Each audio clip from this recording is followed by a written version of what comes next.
Alright, so in today's tutorial, I'm going to be breaking down this video I saw of moon, and I just felt like I need to break this down, right? So it goes like this. Young girl took one of the offered drinks. It was reddish yellow and tasted like orange juice, cranberry juice, and something bitter. After a few sips, she felt lightheaded and went looking for a place to lie down, and that bitter taste. Alright, so I don't want to go through all the processes because my previous videos have me generating an image and removing the background for the image. So this is just how I'm going to show you guys. So first, I dragged the image that I've removed the background for, and I wanted to single out the wine glass. So I single out the wine glass, then that it comes along, so it stands alone. Then I just make sure the tray becomes perfect, so it doesn't matter. So this is what I'm going to use. Then right now we just open our After Effects. Then we're going to create a new composition. Then the composition, we'll name the composition main, change the aspect ratio to 1920 by 780. Oh no, 1080. Then make the duration 10 seconds. Then when you're done, hit OK. So now I'm going to drag in the composition or the Photoshop composition into the timeline. So I double click this. Then I'm going to select the layers that I have. So I select everything, Ctrl C, then go to my main, then Ctrl V, and now I have to parent whip or pick whip the layer 2 to the layer 1, then hit S for scale. I'm going to scale it down so that it fits perfectly in the composition, right? So I just have to align it perfectly. You can also use the align panel to just align it like this, then click here, then you get what you want. So I'll just zoom, I'll just scale it down. I want it perfectly, right? So now when you're done, you just name your layer 1 main or man, the layer 2 drink. Then make sure you remove the pick whip. Now I'm going to create a camera. So the camera, just go to here, then okay, right? Then we're done. Then I'm going to make all this 3D. So to make this 3D, I'm creating a camera so that we can create the zoom in effect. So I'll just make a keyframe with this and move a couple frames. I'm going to use this to, then I'm going to zoom in. I'm going to zoom in like this. I was holding shift, so don't hold shift, just use the mouse like this, right? Use the mouse like this, and you get it like this. So when you get it, like, all you just have to do is let me see. So I'll go to my first keyframe, then I just zoom out because I wanted to start from coming out and zooming in, right? I hope you get it. Now I'm going to notice what I want. So I'm going to select this, then move this frame forward, go to flow, then I'll go to this expression or this curve, then I hit OK to apply. So it becomes like this. I want it to be smooth, so I'll just hold Alt and stretch it out like this. Yep,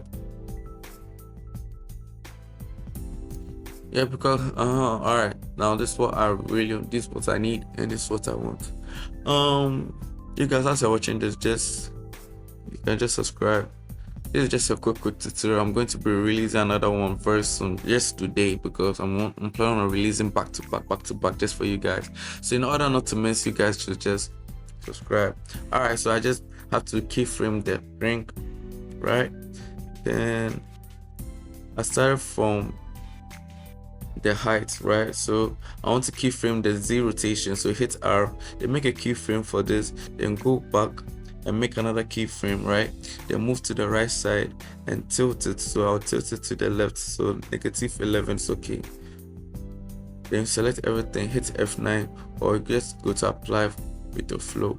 So now if you start everything again, it's going to be like this, right? So now what we have to do is add the light sweep to it.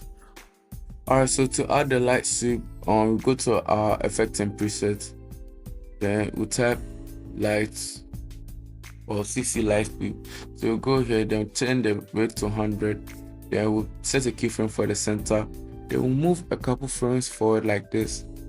Well, let me just zoom in the timeline, then I'll go here, then I'll move the width angle to the left like this. get it. So it will be like this. Then hit U to open a keyframe. Select all the keyframes that we have done. Then hit F9 to easy ease. Alright, now I would like to reverse the keyframe. Yeah, so I reverse the keyframe so it starts from the left rather.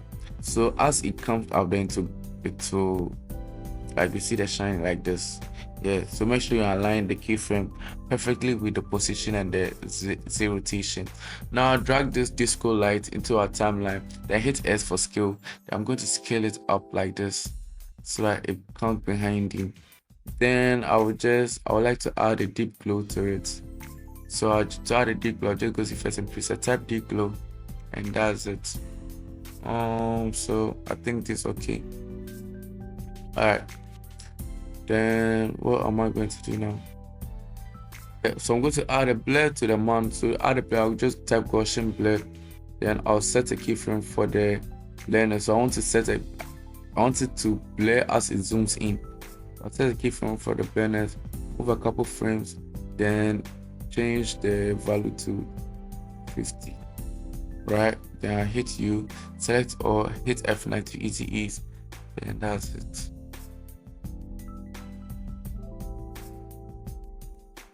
You can use a camera tool for the blur to add a depth effect, but this is also okay.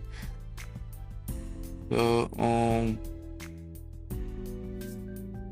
yeah, so this is what you're going to get after everything. But this part, I think there's nothing else for me to do, right? Okay, yeah, let me just align everything perfectly in the timeline. So I'll just do some 1 or 2 or 3 adjustments. Alright, so I'm going to add an overlay to this timeline. This overlay is a dust particle overlay, but actually in the video they used a film overlay, right? Or they used the combination of the dust and the film overlay, but you can choose both. This is an experiment, so I used this dust overlay, then I scaled it by hitting S. Then I wanted to stretch it out to see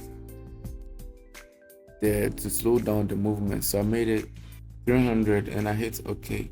So from there I'm changing the blend mode to, since it's all black, I have to change the blend mode now. So in order to change the blend mode, I'll click here, then I'll go to add, right? So when I play the video, this is how it's going to look like. So you could do this, but I wanted to later on freeze the frame. So I went to time is at the top, then freeze the frame, then that's all. But after you freeze the frame with the dust particle, you can still add a film overlay to create this kind of vintage look, right? So I think this is okay. This is just a breakdown. This is not a full tutorial. So thank you guys for watching this video. Make sure to subscribe and hit the like button, and also comment down what you want to see. I'm going to be posting something else very soon. Yeah, after this video, maybe in the next 2 hours or in the next 3 hours, I'm posting another video. I'm talking too much, so stay tuned. Make sure you hit the notification bell. Yeah.